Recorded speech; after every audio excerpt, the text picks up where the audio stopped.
Hello, मी अमृता कोरे. माझ्या या चॅनलमध्ये तुमचं सगळ्यांचं स्वागत करते. तर आजच्या व्हिडिओमध्ये या ठिकाणी मी बेसन पिठापासून तयार होणारी नवीन असा नाश्ता रेसिपी या ठिकाणी मी तुम्हाला दाखवणार आहे. चला तर मग बघूया. सगळ्यात आधी आपण या ठिकाणी साहित्य बघणार आहोत. 2 पिकलेले टोमॅटो, 2-3 हिरव्या मिरच्या, 4-5 लसणाच्या पाकळ्या आपण मिक्सरच्या भांड्यामध्ये घेणार आहोत. आणि टोमॅटो आणि मिरच्या स्वच्छ धुवून घेणार आहोत. आणि टोमॅटो या ठिकाणी मधून बारीक असे काप करून घेतले, जेणेकरून लवकर हे बारीक होईल. आता मी या ठिकाणी टोमॅटोची प्युरी बनवायच्या अगोदर पाव चमचा होईल एवढं जिरा टाकून हे टोमॅटोची प्युरी बारीक अशा प्रकारे वाटून घेणार आहे. तुम्ही बघू शकता या ठिकाणी टोमॅटोची प्युरी बनवून झालेली आहे. आता आपण हे एका बाउलमध्ये काढून घेणार आहोत. त्यानंतर त्या प्युरीमध्ये पाव चमचा होईल एवढं हळद आणि 2 चमचे होईल एवढं तिखट मसाला मी या प्युरीमध्ये टाकून घेणार आहे. हळद आणि चटणी टाकून झाल्यानंतर चवीनुसार मीठ यामध्ये टाकून घेणार आहे. आणि 1 मोठा कांदा मीडियम साईज बारीक कापलेला कांदा यामध्ये टाकणार आहे. आणि 1 वाटीभर होईल एवढं बेसनाचं पीठ या टोमॅटोच्या प्युरीमध्ये टाकून घेणार आहे. बेसन पीठ टाकून झाले की आपण हे सगळे मिश्रण एकत्र करून घेणार आहोत.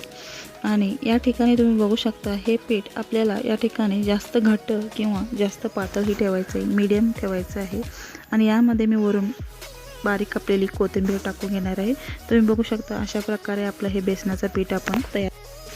आता मी या ठिकाणी एका बाजूला गॅसवरती तवा गरम करायला ठेवलेला आहे.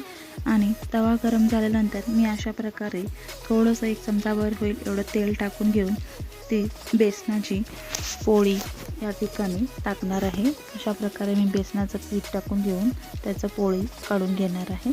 तुम्ही बघू शकता. आणि त्यानंतर बेसनाची पोळी टाकून झाल्यानंतर ते व्यवस्थित दोन्ही बाजूने आपण हे भाजून घेणार आहोत. पोळी भाजताना या ठिकाणी गॅस मंद आचेवरती करून हे पोळी भाजून घ्यायचं आहे. आता तुम्ही बघू शकता ही आपली पोळी एका साईडने भाजून तयार आहे. तर परतवताना मी या ठिकाणी थोडंसं तेल टाकून घेऊन ही पोळी परतवून घेणार आहे.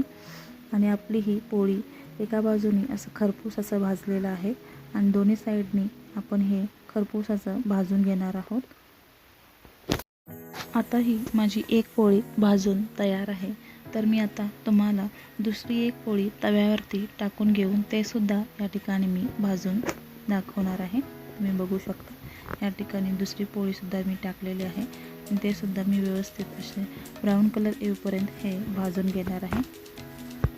सकाळच्या काही गडबडीमध्ये नाश्ता काय बनवायचा हा जर प्रश्न तुम्हाला पडला असेल तर अशा प्रकारे तुम्ही बेसनाची पोळी किंवा बेसनाचा चिला करून लहान पोरांना टिफिनला किंवा तुम्ही स्वतःही नाश्त्याला खाऊ शकता.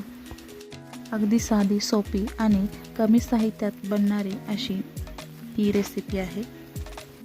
अनेकदा तुम्ही बेसनाची पोळी काढताना कांद्याचाच फक्त वापर करून तुम्ही बेसनाची पोळी काढली असेल.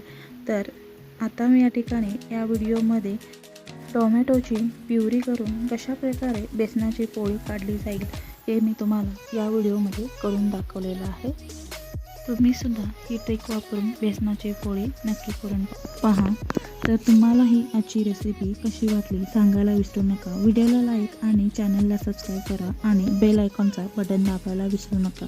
आणि व्हिडिओ शेवटपर्यंत बघितल्याबद्दल धन्यवाद. आणि पुन्हा भेटूया नवीन अशा छान अशा रेसिपीमध्ये. तोपर्यंत नमस्कार.